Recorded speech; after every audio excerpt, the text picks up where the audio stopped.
चुड़ैल की बेटी। चल री गुड़िया चांद को छूने, पंख लगा के ओ, पंख लगा के चल री गुड़िया। रात के सन्नाटे में एक भयानक चुड़ैल जिसके लाल आंखें, बिगड़ी सूरत, जिस पर अनेकों घाव थे, नन्ही लड़की को अपने गोदी में सुला रही थी।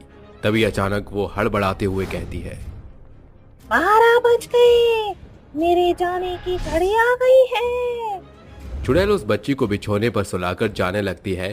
तभी चिंकी उठकर कहती है, तुम मुझे छोड़कर जा रही हो? मत जाओ ना, मेरा यहाँ तुम्हारे सिवा कोई नहीं।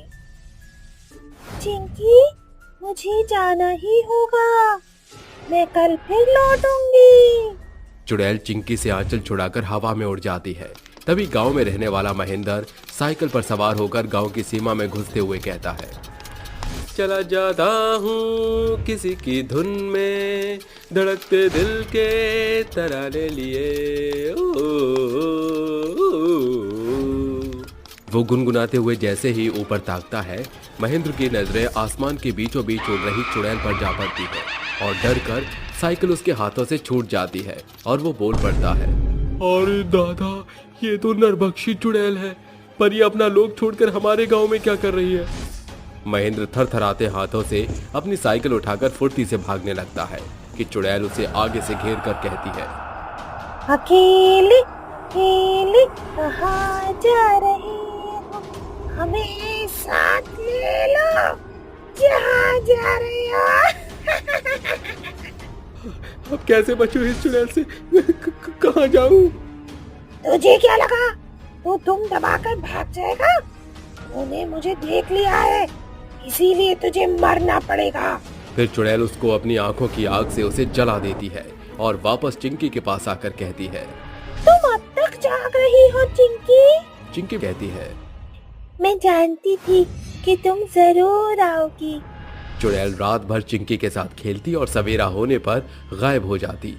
बदकिस्मती से जो भी चुड़ैल को देख लिया करता वो उसे मार देती थी। एक रात चिंकी चुड़ैल से कहती है, मुझे मेले वाला झूला झूलने का बड़ा मन कर रहा है, बस इतनी सी बात, मैं तुम्हारी इस ख्वाहिश को अभी पूरा किए देती हूँ। चुड़ैल चिंकी को पीठ पर सवार करके उसे आसमान की खूब सैर कराती है और पूछती है, तो बताओ चिंकी, कैसा लगा तुम्हें ये झूला? बहुत अच्छा, इतना मजा तो मुझे दशहरे के मेले में भी झूला झूलकर नहीं आया, जितना कि रात के इस खुले आसमान में आ रहा है। दोनों हंसी के ठहाके लगाने लगती हैं कि आधी रात में उठी सावरी खिड़की से बाहर झांक कर कहती है, आहा, खिड़की से आ रही ठंडी हवा कितना सुकून दे रही है। अरे ये कौन सा विशाल पक्षी पंख फैलाकर घूम रहा है? सावरी आंखें मीचकर बाहर देखकर लड़खड़ाती जुबान से कहती है, हे भगवान, ये तो चुड़ैल है और उसकी पीठ पर ये चिंकी सवार है, यानी कि यही चुड़ैल गांव में मौत की होली खेल रही है। सावरी डरकर खिड़की बंद कर देती है और सवेरा होते ही सरपंच के पास आकर कहती है, नमस्ते सरपंच जी। कहो सावरी, क्या खबर लाई हो? माई बाप, मुझे उस कातिल का पता चल गया है जो बेरहमी से गांव के लोगों का खून बहा रहा है। कौन है वो नमक हराम? हम उसकी हलक से जान निकाल देंगे। वो एक भयानक चुड़ैल है और उसके साथ निर्मला की बेटी चिंकी भी शामिल है। सभी को जाकर खबर दे दो कि आज शाम पंचों की सभा है। सांझ में सभी लोग सभा में उपस्थित होते हैं और निर्मला कहती है, क्या बात है सरपंच जी, आपने हम सभी को यहाँ अचानक से इकट्ठा क्यों किया है?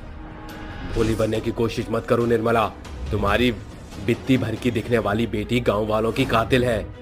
सरपंच जी, यही उस चुड़ैल को अपने इशारों पर नचा रही है। पक्का ये कोई काला जादू या तंत्र मंत्र जानती है। चाहे कुछ भी हो जाए, मैं उस चुड़ैल का सच इनके सामने नहीं आने दे सकती। ये बित्ती भर की ततैया इतनी आसानी से नहीं खोलेगी अपना मुंह, बांध दो इसको। सरपंच के इशारे पर गांव वाले मिलकर चिंकी पर बहुत अत्याचार करते हैं और उसे पेड़ से बांधकर उसे बहुत सताते हैं कि अचानक तूफान का बवंडर गांव को चारों तरफ से ढक देता है और सुनहरी शाम की बेला काली रात में बदल जाती है। और देखते ही देखते निर्मला एक भयानक चुड़ैल में बदल कर कहती है, माँ, आप अपने असली रूप में क्यों आई? गांव वाले आपको नहीं छोड़ेंगे। छोड़ूंगी तो इन्हें अब मैं नहीं। तुम लोगों ने मेरी बेटी को सताया, अब देखो कि ये चुड़ैल माँ क्या करती है। निर्मला, चुड़ैल में कैसे बदल गई? तुम तो जिंदा हो ना? मुझे मरे हुए तो 1 महीना गुजर चुका है। निर्मला की दुधमुही बेटी मात्र 6 महीने की थी जब उसके पिता का स्वर्गवास हो गया और तमाम जिम्मेदारियां विधवा निर्मला के कंधों पर आ गई। सरकार की तरफ से उसको विधवा पेंशन मिली, जिसे जोड़ बटोर कर उसने एक गाय खरीद ली और दूध बेचकर जीवन यापन करने लगी। पर यह बात उसके घर के बगल में रहने वाले देवर देवरानी को रास नहीं आई और वो जलकर कहने लगे, देख रहे हो कैसे तरक्की कर रही है ये। तरक्की की नजर लगते देर नहीं लगती भाग्यवान। चलो इसको भी भैया श्री के पास पहुंचा देते हैं। एक रोज जब निर्मला दूध देने सरपंच के घर जा रही थी, तभी दोनों उसके सिर पर पीछे से गंभीर वार करके उसे गांव से दूर एक पहाड़ पर लाकर कहते हैं, रस्सी जल गई पर बल नहीं गया। वक्त जाया मत करो जी, इसे भी जल्दी से वहीं पहुंचा दीजिए जहां इसके भोले भाले पति को पहुंचाया था। क्या इसका मतलब मेरे पति की मौत दुर्घटना नहीं बल्कि तुम्हारी सोची समझी साजिश थी? हाँ, मैं भिखारी होता जा रहा था और भैया राजा ये मुझसे देखा नहीं गया, इसीलिए मैंने उनको पार घाट लगा दिया और आज तुम्हारी बारी है। दोनों बेरहमी से उसको पहाड़ी की चोटी से नीचे धक्का दे देते हैं और वो मरकर एक चुड़ैल बनकर उसी रात वापस लौटती है कि अचानक खूंटे से बंधी गाय उसे चुड़ैल को देखकर तेज तेज गुहार लगाकर कहती है, चुप हो जा लाली, पता नहीं माँ कहाँ चली गई है। ये रात हो गई, माँ तुम कहाँ हो? चिंकी मेरी बच्ची, देख मैं यहाँ तेरी आंखों के सामने खड़ी हूँ।